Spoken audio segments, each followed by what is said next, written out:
ॻोठ वारो अॼु जेको तव्हांखे हिते गॾु कयो आहे असां ॻाल्हि जी त तव्हांखे ख़बर आहे असांजे वॾेरे मोहम्मद लाइक़ जी मिल्कियत हिकु औरत जे नाले यानी वॾेरी महरूअ जे नाले आहे ऐं असां नथा चाहियूं त कंहिं औरत जा हारी थियूं वधीक मां वैस सालार खान खे चवंदुसि त तव्हां सां मुखातिब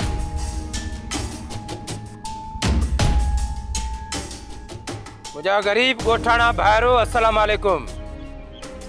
ये कंहिं भी तारीख़ में इहो नाहे थियो त जंहिं भी मिल्कियत जा वारिस मौजूद हुजनि त उन जी हुक्मरानी हिकु औरत करे।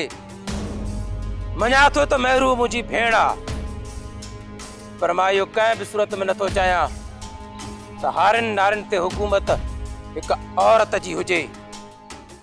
ॿिज ऐं भाण हू उन औरत खां वठनि।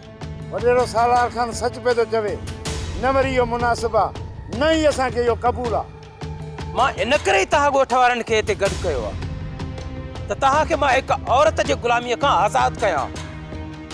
ॾिसो न जेकॾहिं तव्हां सां कॾहिं का एमरजेंसी थी थिए त तव्हां बंगले में कीअं ईंदव, तव्हां पंहिंजा मसइला कीअं हल कराईंदव।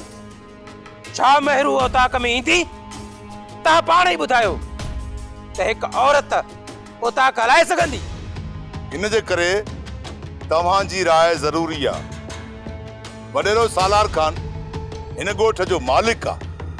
जेकॾहिं तव्हां सभु हिकु आवाज़ थी करे आवाज़ बुलंद कंदो न त वॾेरे खे पंहिंजी मिल्कियत ज़मीन समेत मिली वेंदी।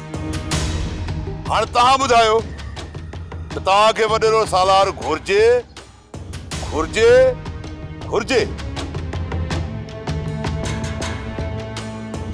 असां छा था चऊं? तव्हां जवाब छो नथा ॾियो? चओ न हा, चओ हा। वॾेरी महरू, वॾेरी महरू, race Nadir Khan, वॾेरी महरू, race Nadir Khan, race Nadir Khan.